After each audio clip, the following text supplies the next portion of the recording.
Good evening.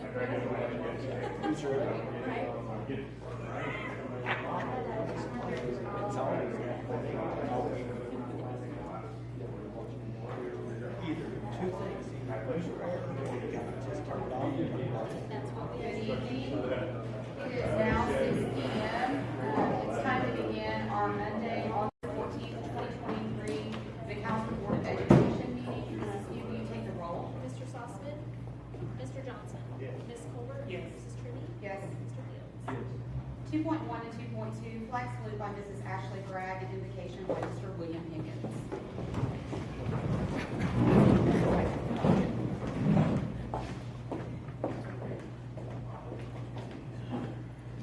Attention, salute, pledge. I pledge allegiance to the flag of the United States of America and to the republic for which it stands, one nation, under God, indivisible, with liberty and justice for all.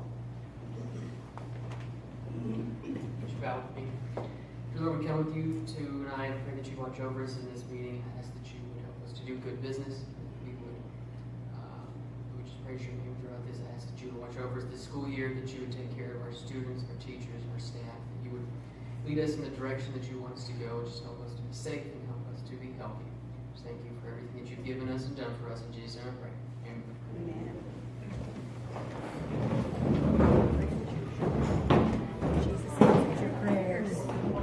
Okay, 2.3, we will have recognition of visitors and CROSSLAND construction.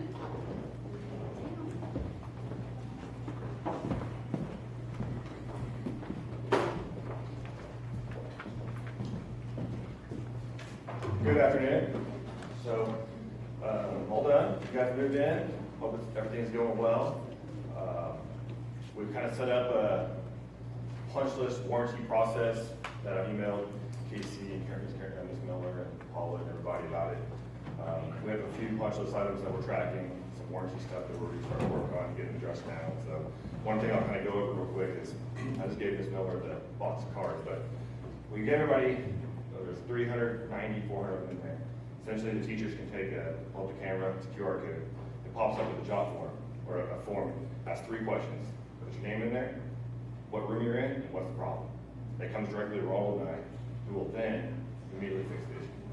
So it's something that we track, and then once it's completed, we'll confirm with Ms. Miller or Casey or whomever, and make sure that it was correct, it's been fixed, and there's no issue. So the big thing with that is warranty items, identifying warranty items now versus the day we come walk a year from now.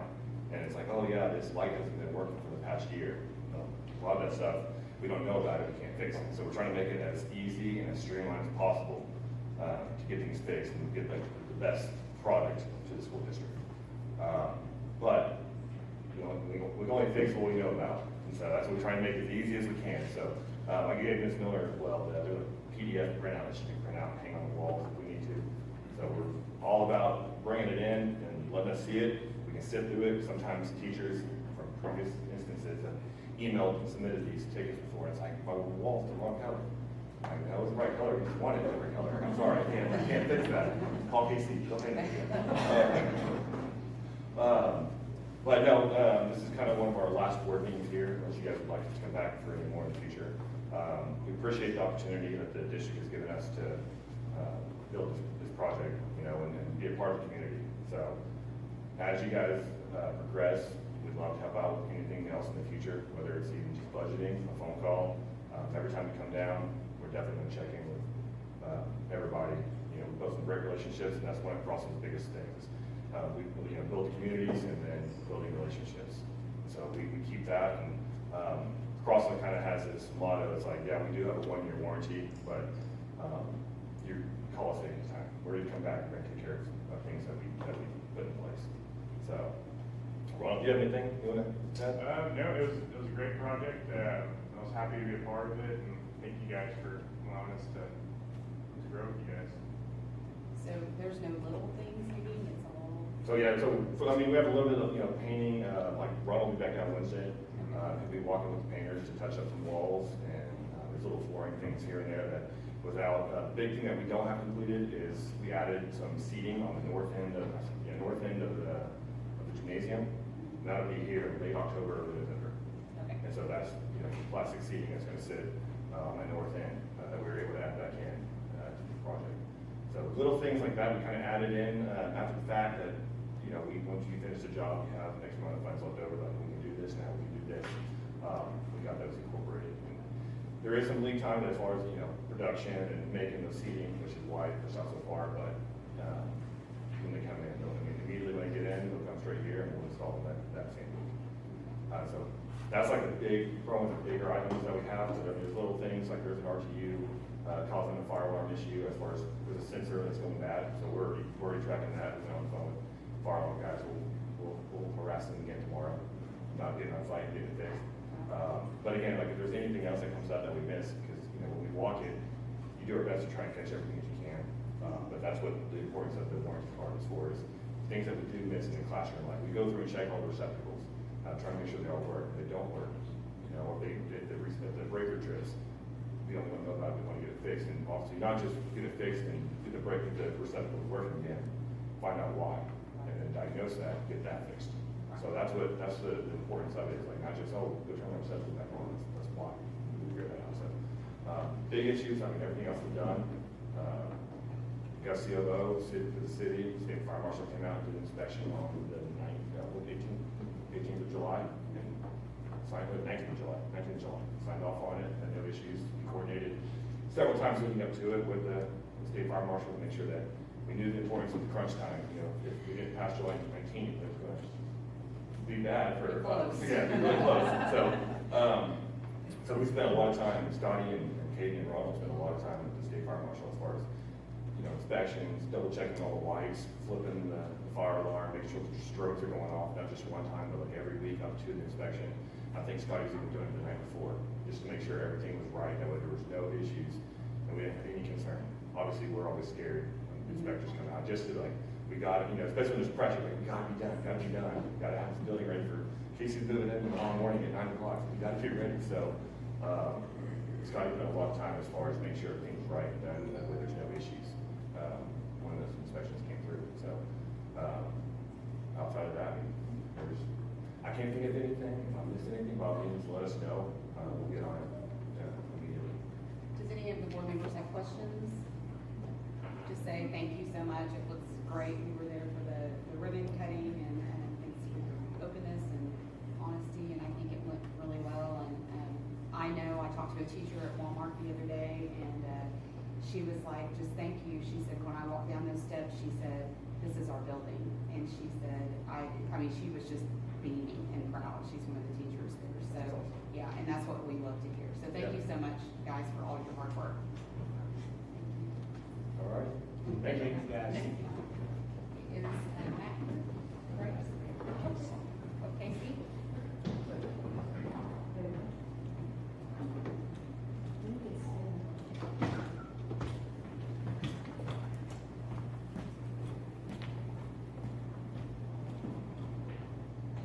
Okay, we're up and running over there at Will Rogers. Everything's going well. First day we had a few hiccups, just like the normal new building. Had like 3 or 4 bathrooms back up in the new addition. Come to find out, TCS put the backflow preventer on that ties to the city side. So you have a backflow preventer, it's got a flatten. City backs up, it cannot get in your building. Well, they put it on in reverse. So anything that we flush down, the backflow preventer shuts. We got that open back up, haven't had a problem since. It's not good. I didn't get any cards from TCS that I could just can't code. But I think Gary's got a few warmers that you turn the one on the right on, turns the one on the left on, just little things like that we're working out. But other than that, it's going great. Teachers are loving it. I was over there at 12 o'clock with Preston. We're still doing fire watch. Have not heard any news on State Fire Marshal. Of course, I know they're busy and there's 6 people that work for them. So you can imagine how long it's taken just to get these plans reviewed and stuff like that. And we've got a gal on staff that's a firefighter, and it didn't have to cost us any more money, because at first we thought that we were going to have to go out and have to, pay for a fire group to come down and do the fire watch. We had one on staff. I am one including, but I checked on him. I think it was day before yesterday. I was over, or Friday, I guess I was over talking to Preston, and he has walked 11,000 steps, and it's 11 o'clock in the morning. So he walks that building, he cannot pick up a hammer, he cannot fix a doorknob, he can't do nothing, but all he does is walk around. I miss him because he's one of my best, but it is what it is, and we're in that building, and we'll wait on state fire marshal. But other than that, everything's going pretty good with it. Any questions? I'm just glad they're using it. I do too. I'm excited, yeah, especially the kitchen.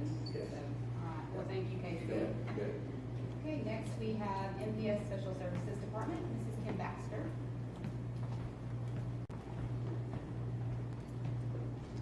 Good evening. Good evening.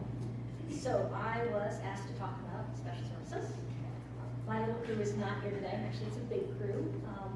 So special services, we serve students who are age 3 to 22. We've got the largest span of students that we serve. As of today, I checked this morning, right now students who are on IEPs, we have 752.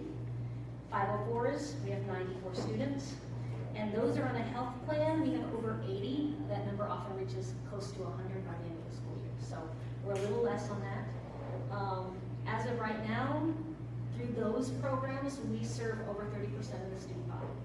So we touch a lot of students' lives in our department. To help us serve all of those kids, we have 28 teachers who fall underneath special services, 3 speech-language pathologists, 2 school psychologists, 1 school nurse, 3 LPCs had been following underneath us while they were in the Counselor Corps program. We're slowly starting to move them into the Project Prevent grant, and we have over 40 parents. So there's a huge staff that serve all of these students. We also contract. Our contracts are with the hospital, with Total Rehab. We do OT, occupational therapy, physical therapy, speech. We contract out for a teacher of the blind. She works for the Oklahoma School for the Blind. And we also contract out a school psychologist to help us with our large number of our students that need to be tested every year. With all of that, we also have relationships throughout the community. We have MOUs with vocational rehab, helping our students prepare for their next transition in life. We have MOUs with all of the systems of care, so those places that help support our children in mental health. And then we also help provide services for our local Head Starts, whether it be the community Head Start or through Choctaw. That's all of the reaches that we have. In the last few years, we have increased our specialized programs. So now we have behavior programs all the way up to Parker. We have self-contained programs for students who have functional needs. We have increased our transitional life skills program at the high school, and the plan is to increase it one step farther in the upcoming years. We will be moving in the next month or so. Washington is now open. Although it is open and ready to move, October 1st is a really big day for us. We have to get all of our paperwork done. And so right now, that's our focus. And the move will happen after that. But with the move, it'll give us an opportunity to expand to a 18 to 22-year-old program. That is for our students who don't have the same academic standard, the same diploma. They use an alternative diploma. We can keep them until they're 22 and continue teaching them in life and transitional work skills. But it is really hard for when they stay in high school because they don't understand why they can't go to class, they don't understand why their friends aren't there. So being able to graduate from the high school and move to an adult-based program in another location will help them start moving towards that adult way of thinking. And we can start increasing their independence, build more relationships with the community, start doing internships, and having them start learning how to be productive and working members of our community, giving them the skills that they need and not letting them go just at 18. Some of our students are not ready at 18. The move will also allow us space to start a parent engagement room, and that's one of the things that I'm very excited for. Our special ed parents need to start meeting with each other. They need to support each other. They need an opportunity to learn about their children and what special ed is. And not necessarily having a place that's warm and welcoming. This is a great building, but it's a little gothic and sometimes a little scary, and so this is not necessarily a place that parents will feel comfortable coming in. So part of that new building is a place where parents will have an opportunity to come in, support each other, feel a little bit homey, and hopefully increase that relationship that we have with our student body. Again, we serve 30% of our students. We want to build that community with the parents. If they trust us, they're going to help us serve their students more. And finally, we are going to be able to start, and I've already reached out to start collaborating with a lot of the local service providers to have screeners at a regular basis. Having our own site will allow us to open up a monthly time period where we can have both Sooner Start and school-based screening students, whether they are going to our school yet or not. It's always nice to know it's coming. It's nice to start having those conversations with parents and letting parents know where their children are. And having an opportunity, not just the week before school starts, but throughout the child's life, to be able to screen students, I think is really important. And having a place to do that is going to help us. A lot of these things have been part of our parent advisory committee. I meet with them once a month, including parents' voices, gen and teachers' voices, admin's voices in some of the decisions and policies that we make as part of special services is really important. So that is where we are and where I see us going. Are you staffed right now?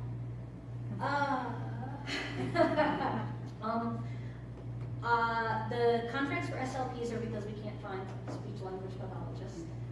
If we had one more in-house, that would mean that we would not have to have contracts. I love working with the hospital for rehab, but it would be really nice to have our own people in place as well. So that is really the only certified position we have. I have staffed everybody. Not all of them are fully on track when it comes to, or not all of them have their certification in special ed. So I hold a number of caseloads myself as we wait for the students, or for the teachers to get certified. They've got emergency cert in the contents that they're teaching, so they are able to teach the classes that they're supposed to teach, the IEP part of it, we're still working on. And all of them have plans in place, we all know where we're going, but I am really excited to get them because I have about 102 students on my caseload. It gets to be a few. Other than that, we've got a few paraprofessional positions open. I've introduced this week, and we're hoping to be fully staffed, particularly at the high school.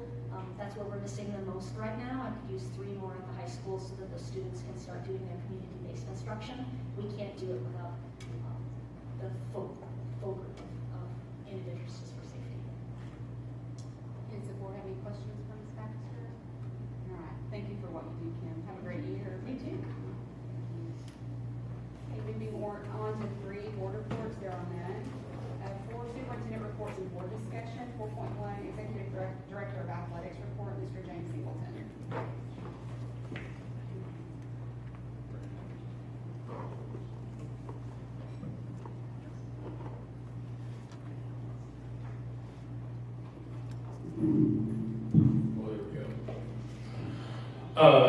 Just a few things.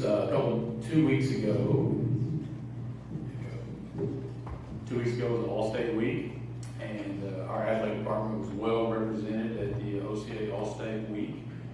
Coach Johnny Skimbo was recognized as the OCA Region 6 Track Coach of the Year.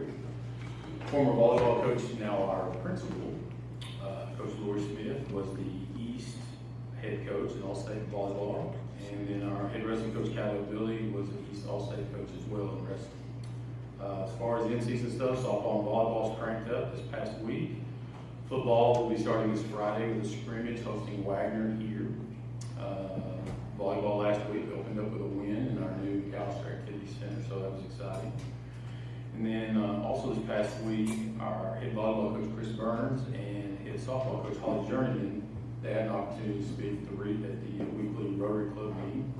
This was a great opportunity for them to preview their season, highlight our student athletes, and talk a little bit about program development. Head coach Forrest Mazie will be speaking there in a couple of weeks. So this is a program we started last year with Miss VU with Rotary, and giving our coaches opportunities to get out into the community and promote our student athletes in their programs, and it's been well received. Any questions for Mr. Singleton? Okay, all right, thank you. Moving on to 4.2, Executive Director of Curriculum and Instruction Report, Mrs. Delilah Rodriguez. first like to say, our teachers have been really busy before school, especially. We had 27 teachers attend Great Expectations training at the end of July for 4 days.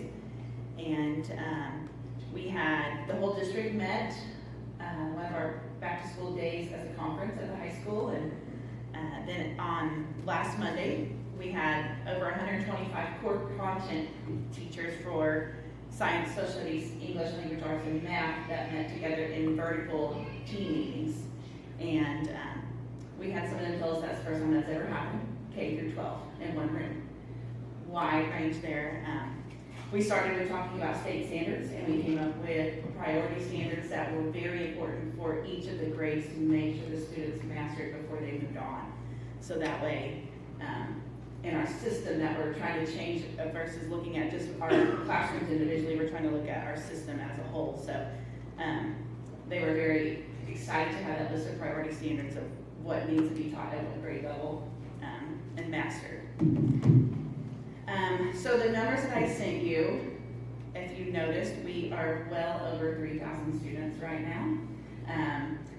Just to kind of give you an aspect, last year we were at 2,923 at the August board meeting. So we're just under, we're at, 3,201. So we're not quite 300 over, but we're almost 300 over from where we were last year at this time. And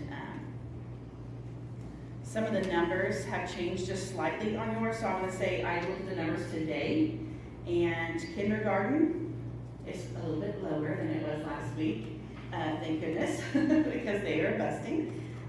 They are still 14 over, so we're still watching those numbers closely. Mr. James was starting to look at the ones who have not come to school and starting to drop some of those. And then we also have a kindergarten teacher position listed as a way to alleviate some of that stress on that numbers right now. First grade is also less than it was last week. We are only 17 over. That's still a lot. So I know Mr. James and I talked today, you know, kindergarten, first grade, where will that teacher go depending on our numbers. Second grade is now only 2 over. Third grade, still 6 over. And then 7th grade has also gone down to being 9 over. If you look at the high school numbers, there's a lot. So I'll tell you how we calculate this. This is on the English sections. So there's not 10 English teachers, but there's 10 sections of English 1, 12 sections of English 2. And so high school, you can't just go by grade level because there's all different classes they take. And so just trying to monitor on the English classes. But there are some places that we may can move a section here or there to another one to alleviate stress on some of those other grades, but they are busting. They are, like, we have lots of classes that have lots of students in them right now. It's a good problem to have. If we had 50 teachers lined up at the door, it would be amazing, but we don't. So I know the high school's working hard to watch those numbers and see where they need to make adjustments on different classes. But as of today, we're 3,201. It's a little bit less than what I sent last week, but still way over 3,000 for sure. And I looked back at our numbers. The only number I could find was, it was September of 2019 was over 3,000. That was the last time I could find over 3,000. And the numbers from the previous administration that I had numbers for. So 4 years ago, basically. It's a good problem. It is a good problem. Yeah. Any questions? How many are at, can you remind me how many are at the high school How many are at the high school? right now? Right now, 1,067 as of today. Do we have any questions for Ms. Rodriguez? Thank you for that information. You're welcome. And moving on to 4.3, Business Manager and Treasurer Report, this is TRACEY SONTAG. Hello. So good problems to have, lots of kids, harder problems for me to figure out on the money side. But if you look at the first page, you can see, if you would compare it to last month, that we've had a lot of money go out of our account. because we started taking money out of our junior high event center bond funds. We paid 2 bond payments this year, as well as paying on our lease purchase. So we've had a lot of big ticket items come out this year. So it looks like our funds have started to dwindle, and they are in some capacity, but as the year goes on, we'll pick those back up. Our general fund, we got really close to our $3 million carryover. We're at $2,839,173.86. So we were just right there. And as you can see, we've already had a lot of things encumbered. We start encumbering our utilities for the first of the year, insurance, a lot of reoccurring things that we encumber right out the gate at the beginning of the year. If you notice, our building fund and our junior high and event center bond fund,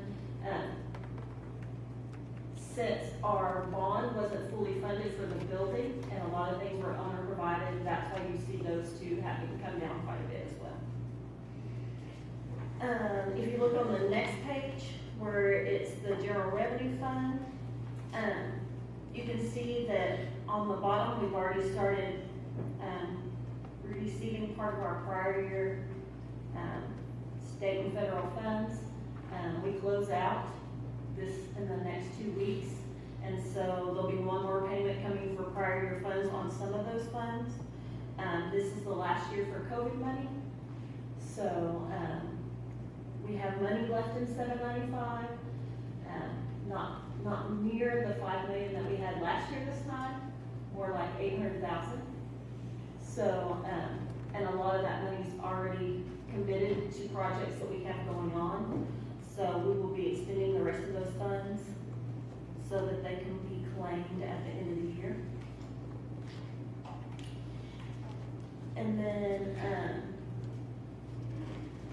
we are just working diligently to close out the year. We have to have everything closed out and ready by August 30th.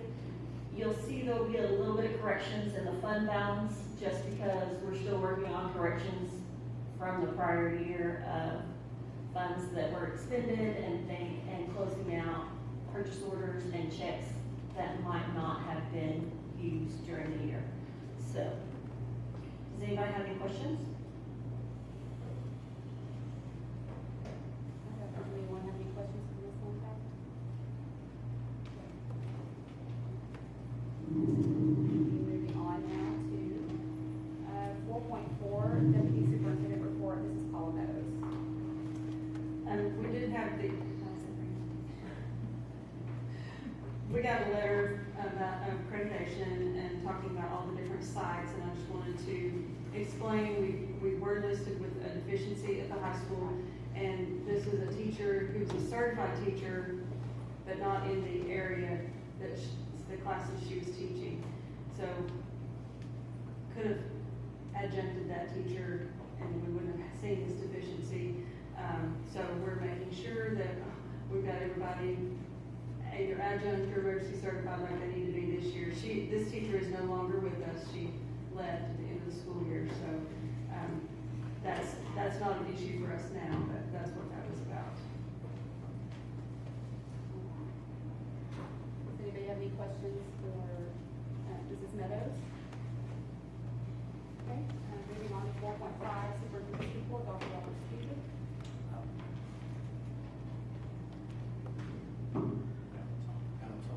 Yes. I just wanted to make just a few comments. Number one, about the enrollment. I think that shows a great deal of success from our staff and our campus leaders and our programs, our new facilities, our old facilities that still look really nice. I think that speaks volumes to all those things, and that one of the goals, one of my stated goals is to kind of be the leader in the and that when people start looking for programs, they look to us first. And I'll be real honest with you, I don't see a stopping point for that. There are moving forward plans for more programs, more opportunities, because I've always stated, one of my biggest beliefs, educators open doors. Education opens doors. Life will close doors if it must. That's just life. But it's not our job to do that. And I think this is a testament to that we're opening doors and that people are looking towards the opportunities that can come from this district. I'm extremely proud of those numbers. Any questions for Dr. Steeber? Moving on to statement of consent agenda, the following matters may be approved in their entirety by the board on motion made, seconded, and passed by majority vote of the board members. However, upon request by any board member, any one or more of said matters will be removed from the consent agenda and acted upon separately. Everyone received their agenda. If you want to take a few minutes or a minute or so to look back over, if anyone wants any items removed.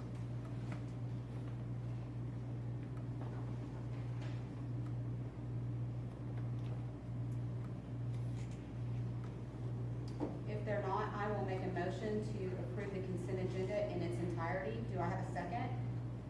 Yeah, second. Second from Mrs. Colbert. Mrs. Few? Mr. Johnson? Yes. Ms. Colbert? Yes. Mrs. Trivey? Yes. Mr. Fields? Okay, moving on to A, business. 8.1, consideration and possible action on going into executive session to discuss the employment and resignation of personnel as identified on Exhibit A for the 2023-2024 school year, all in accordance with the provisions of 25 OS Section 307B1. Do I have a motion to convene into executive session?